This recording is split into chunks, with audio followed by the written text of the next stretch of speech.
Assalamualaikum warahmatullahi wabarakatuh. Selamat pagi, salam sehat, salam sejahtera untuk anak-anakku kelas 11 PKP 1 dan PKP 2 yang saya banggakan.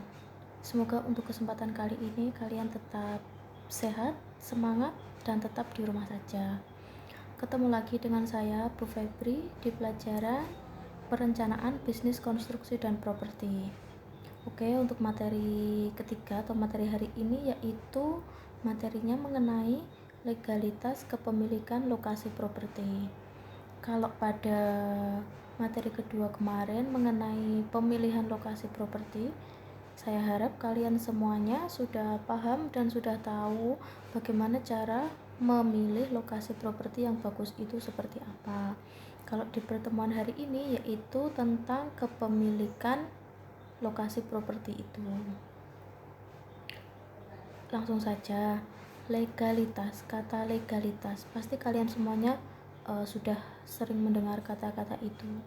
Namun arti dari legalitas itu apa? Legalitas atau legal itu adalah keadaan atau kepemilikan terhadap sesuatu yang sah.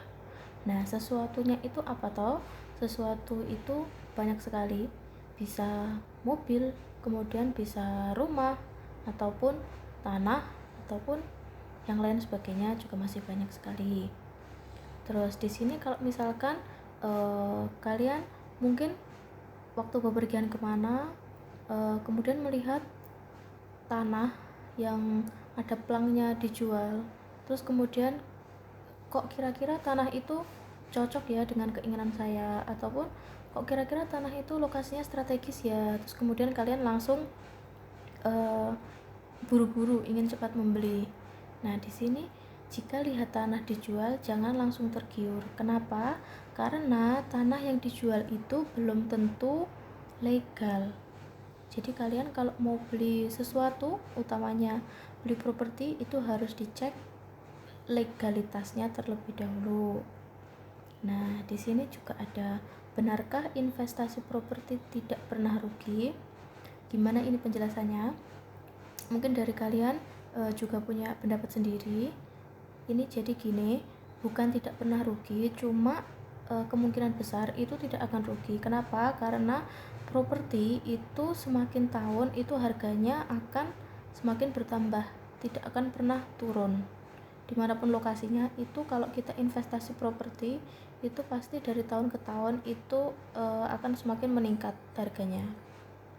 Nah, kemudian untuk pengecekan legalitas lokasi properti itu ada beberapa prosedurnya yang perlu dilalui dari suatu pembeli. Nah, yang pertama yaitu cross check lokasi tanah. Misalkan gini,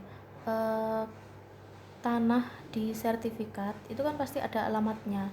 Nah, itu alamat yang di sertifikat dengan lokasi tanah yang mau dijual itu lokasinya sama atau tidak.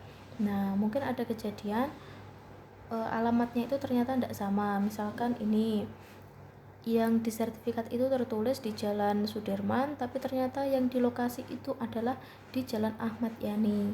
Nah, itu tidak bisa disebut legal karena lokasinya tidak sama. Kemudian yang kedua yaitu cek keaslian di BPN. BPN itu adalah Badan Pertanahan Negara. Nah, kemudian ini kita di sana itu harus ngecek sertifikat yang dimiliki si penjual itu asli atau palsu sih. Kita bisa ngeceknya itu di BPN. Kemudian jika kita mungkin tidak bisa ngecek langsung, kita bisa minta tolong pada PPAT untuk ngecek atau ngurus tentang sertifikat itu.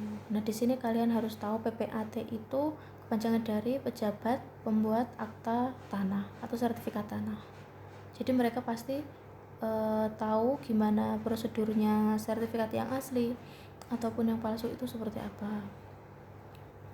Kemudian, nah ini syarat-syarat yang harus dipenuhi untuk memeriksa keaslian sertifikat tanah di BPN.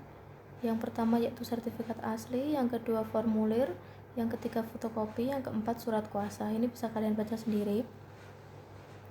Nah, ini adalah contoh dari sertifikat.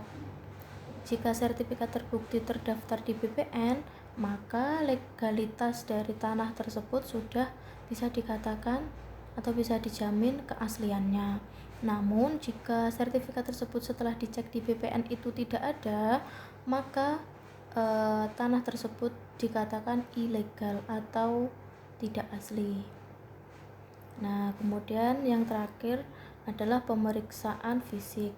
Misalkan pemeriksaan fisik yaitu mengenai tentang luas tanah. Nah, luas tanah itu juga harus dicek. Misalkan yang tertera di sertifikat itu dengan kenyataan di lapangannya itu sesuai atau tidak.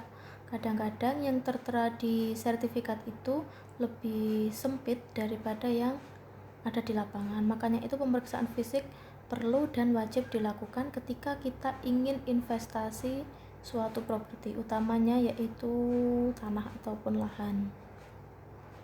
Nah, kemudian ini untuk pengecekan legalitas tanah di kantor desa atau kelurahan untuk tanah yang belum bersertifikat. Begini, untuk pengecekan legalitas itu ada dua.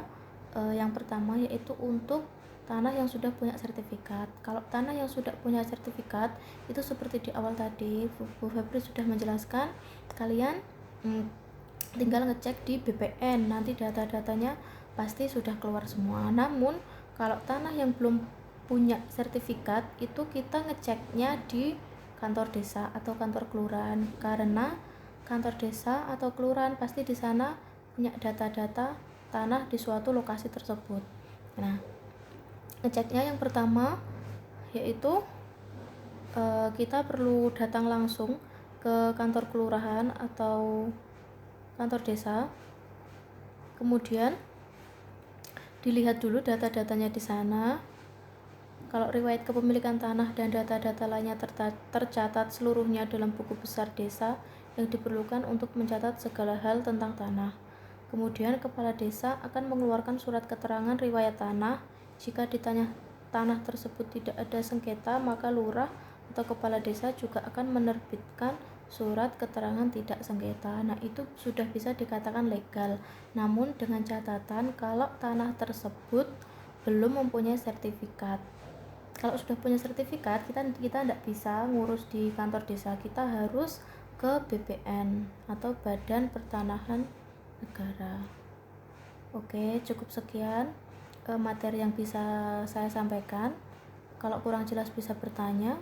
Jika ada tugas segera dikerjakan, jangan sampai menumpuk tugasnya. Tetap di rumah aja, jaga kesehatan, semangat. Sekian dari saya. Wassalamualaikum warahmatullahi wabarakatuh.